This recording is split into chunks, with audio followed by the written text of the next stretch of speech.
Deacon, you stay here. We'll talk to you later. Yeah, you do that. Come on, Sheriff. Can't have no more bad ones. What is the matter with him, Jim? He's lost his memory.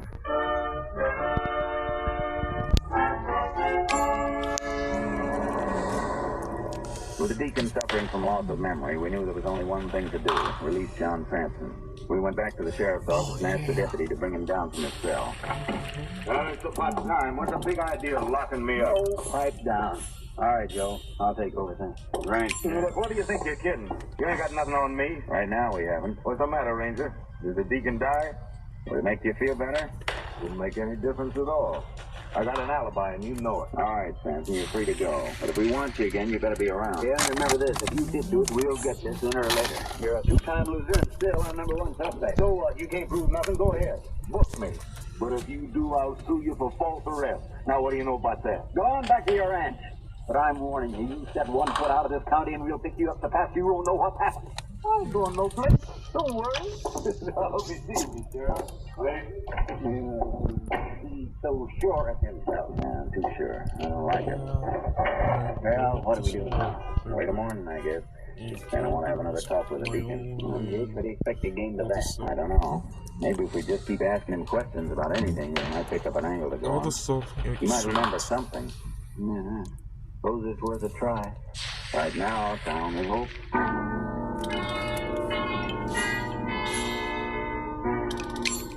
The next morning, Sheriff Hopper and I went back to the hospital.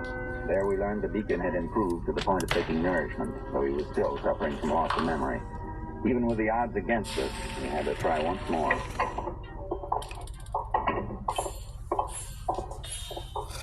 Deacon? Oh. You remember me, Ranger Pearson? Seems I do. I've seen you someplace. We were here yesterday. Yesterday?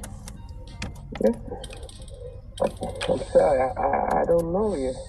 I can't remember. Don't you remember anything? I don't know. Can't seem to make any sense out of anything. Something's happened. Look, Deacon, you got a store on the highway. No, not me, mister. I think you're wrong. Sure you have, Deacon. You and Marianne started about 17 years ago. Marianne? Who was that, Sheriff? Marianne. She died 3 years ago. Man, look, mister, you gotta help me. You gotta help me. We're trying to. I can't remember. My head is hurt. What happened to my head? Tuesday night, somebody came into your store, robbed you, and beat you up. Me? Someone done that to me? Yes, Deacon. Tuesday night. I don't remember. I can't remember. Well, Deacon, look, maybe you'll remember something if you just answer a few questions. All right. Try to help me, mister. Please try to help me. We will. Now, do you remember where you live? Yeah. I got a house. Do you know where? Yeah. It's, out back. Out back. Out back of what, Deacon? I don't know. It's behind your store. Remember your store? The store? Yeah, my store. That's right. Now, Deacon, I want you to tell me everything that you do, from the time you get up in the morning until you go to bed. You remember that? Yeah, I remember. Let's see. I get up, I fix breakfast. Oh, wait a minute. You skipped over a lot there. Yes, Deacon, not so fast. What time do you get up? Do you know? Early. Daybreak. Every day? Yeah, every day. I feed the chickens, I open the store. Wait a minute. You're getting ahead again. I'm sorry. Now, what's the next thing you do after you get up? The shave. Wash up. Anything else? Calendar. I set my calendar. You set your calendar? What kind of calendar? Little desk model on the roller. Gives the day and the date. In the bureau. Top drawer. Did you set it Tuesday? Tuesday, yeah. It was raining Tuesday. Yeah, I said it. Hey, Jake, he's right. He's remembering. It did rain early Tuesday morning. Yeah. Wednesday. I said it then, too. It was a nice morning. Now, wait a minute, Deacon. Not Wednesday. You couldn't have said it then. No, I said it. Wasn't raining Wednesday. Yes, you reckon he did? I don't know. Deacon, are you sure you set your calendar Wednesday? Always set my calendar every day. Well, don't you believe me? It not believe me? Sure, Deacon. We believe you. You try and sleep now. We'll see you later. If he did set his calendar Wednesday morning, you know what that means, Jay? You bet I do. Sampson could have been at the Easy Ace Tuesday night, but he's going to have another alibi for Wednesday morning. Come on, let's see if we're on the right track.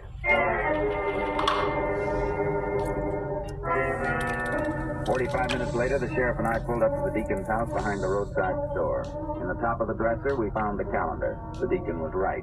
It was set for Wednesday, July 17th. From there, we went straight out to the ranch where Sampson worked. He wasn't around and no one had seen him. On our way into town, we sent out an APB to pick him up. Then we headed for the Easy Ace pool room. Well, I don't see him anywhere, do you? No, the manager's not around either. Let's ask the waiter. Waiter? Be with you in a minute. Oh. Howdy, Sheriff. Ranger. What can I do for you? You know a fellow named Sampson who hangs out here? Sampson? I don't seem to recollect. You ought to know him. He's here a lot. Huh? Oh, you mean the one that works out the Flying Bee? That's it. Yeah, I see him in here from time to time. Was he here last night or this morning? Oh, it's hard to say. Lots of people here last night. Was Sampson here? You fellas looking for him? Look, will you quit stalling? Oh, it's Sampson. Come on, mister. If you know, you better tell us. Well, it seems to me he was here Wednesday night, I think. That's not what we asked you. Wait a minute, Sheriff. What was he doing here Wednesday night? Oh, just hanging around. He's broke most of the time. You have any money Wednesday night? Well, he seemed to. How do you know? Did he spend much? He lost most of it. What do you mean, lost most of it? Now, don't get me wrong, Sheriff. Hey, Charlie, get that money off the table. We don't allow gambling in here, and you know it. Well, let's see. What was it you was asking, Ranger? About Sampson. He almost killed a man. You know where he is? Almost killed him. Sampson did? That's right. Oh. So that's what you're here for. Did you expect us for something else? Look, Sheriff, don't get me wrong. Wednesday night there was a little crap game here. Sampson was in on it. I thought you'd come about that. Crap game. Here? Well, not exactly, Sheriff. I mean, well, it started in here. As soon as I saw it, I told him to break it up. Manager don't allow that sort of goings-on. Sampson was in on it, huh? Well, now, that's what I was going to tell you. A few minutes after I told them to quit, they moved out back into the alley. Well, now, that ain't exactly in here, but it still don't look good. So the manager sent me out to break it up again. Then what happened? Well, this Sampson got kind of mad. That's how I figured he was losing. He didn't want to quit. Did he? Well, finally, after told him about 3 times. You know how much he lost? Oh, about $20, I reckon. He sure was mad. $20, huh? Probably every cent of it was Deacon. Oh, I ain't saying he lost all of it, because he come in here earlier today and broke a 5. How long ago was that? About half an hour. Bought a dozen bottles of beer and left. Where'd he go? You know? The only place I know to be a girl. Where does she live? Over the dry goods store on Benner Street.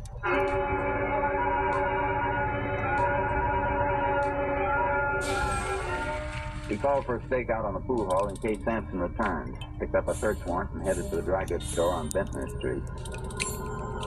Well, there it is, Jay. Yeah, I see it. Better park around the corner. And he won't be able to see our car here. Let's hope he's up there. Yeah. Those must be the steps going up the side of the building. They are? Looks like only one apartment up here. Yeah. And there's only one door. That's the break.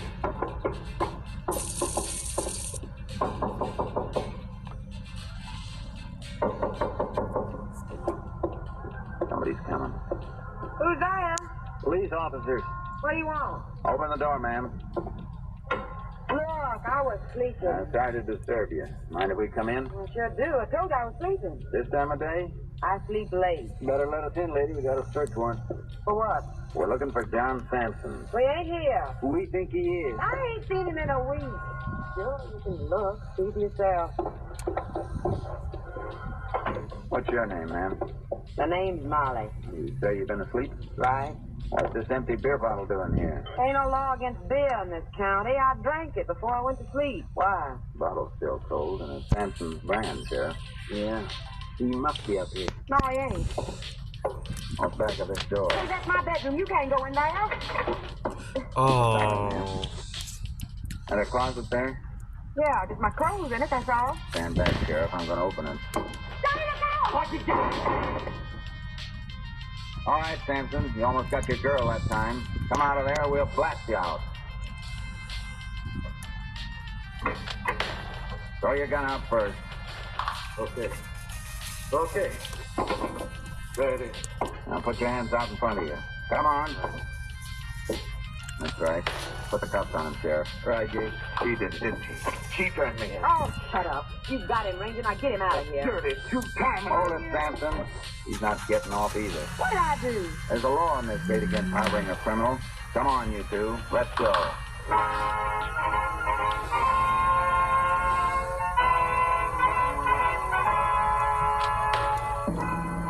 And now, here are the results of the case you have just heard. John Sampson was found guilty of robbery by assault with intent to murder. On October 11, 1948, he was sentenced to 99 years in the state penitentiary at Huntsville. Molly Andrews was given 2 years in the women's prison at Goree for obstructing justice, as prescribed in Article 338 of the Texas State Penal Code. Next week, Joel McRae in another authentic reenactment of a case from the files of the Texas Rangers.